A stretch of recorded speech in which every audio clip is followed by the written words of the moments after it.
మీ హృదయం మీకు ఏం చెప్తుందో ఒకసారి చూడండి.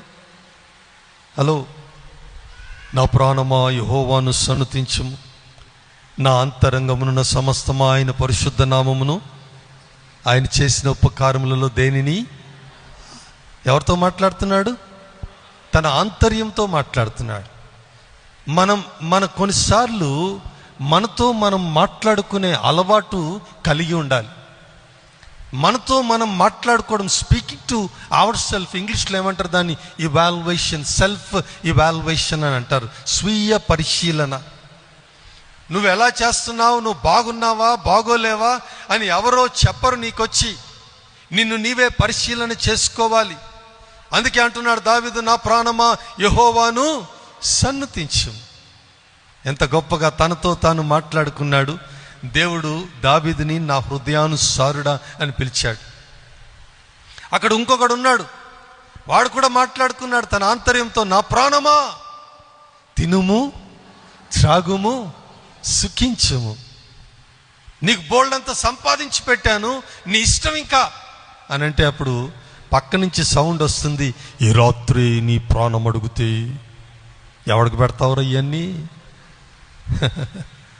వెర్రివాడా. దావీదునేమో హృదయానుసారుడు అని పిలిచాడు, వీడినేమో వెర్రివాడా. మనతో మన ఆంతర్యంతో మనకు మాట్లాడుకునే అలవాటు ఉండాలి. దావీదుకి ఉన్నటువంటి అలవాట్లు అది ఒక శ్రేష్టమైనటువంటి అలవాటు. నా ప్రాణమా యెహోవాను నమ్ముకొని మౌనముగా ఉండుము. ఎవరితో చెప్తున్నాడు? మన ప్రాణంతో చెప్పాలంటే 10 మంది రావాలి మనకి. ఇక ఏదైనా కష్టం వచ్చిన వెంటనే అందరికి ఫోన్ చేసేస్తాం. అందరు వచ్చి, ఏం కాదు బిడ్డది, ఏం కాదు, నేనున్నా, నువ్వేం భయపడకు, మేము ప్రార్థన చేద్దాం. 10 మంది చెప్తే కానీ ధైర్యం రాదు మనకి. మీ హృదయం మీకు ఏం చెప్తుందో ఒకసారి చూడండి. హలో, నా ప్రాణమా యెహోవాను సన్నుతించుము, నా అంతరంగమునున్న సమస్తమా ఆయన పరిశుద్ధ నామమును. ఆయన చేసిన ఉపకారములలో దేనిని, ఎవరితో మాట్లాడుతున్నాడు? తన ఆంతర్యంతో మాట్లాడుతున్నాడు. మన కొన్నిసార్లు మనతో మనం మాట్లాడుకునే అలవాటు కలిగి ఉండాలి.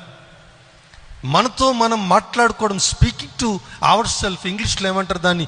ఇవాల్యుయేషన్, సెల్ఫ్ ఇవాల్యుయేషన్ అని అంటారు. స్వీయ పరిశీలన. నువ్వు ఎలా చేస్తున్నావు, నువ్వు బాగున్నావా బాగోలేవా అని ఎవరో చెప్పరు నీకొచ్చి. నిన్ను నీవే పరిశీలన చేసుకోవాలి. అందుకే అంటున్నాడు దావీదు, నా ప్రాణమా యెహోవాను సన్నుతించు. ఎంత గొప్పగా తనతో తాను మాట్లాడుకున్నాడు.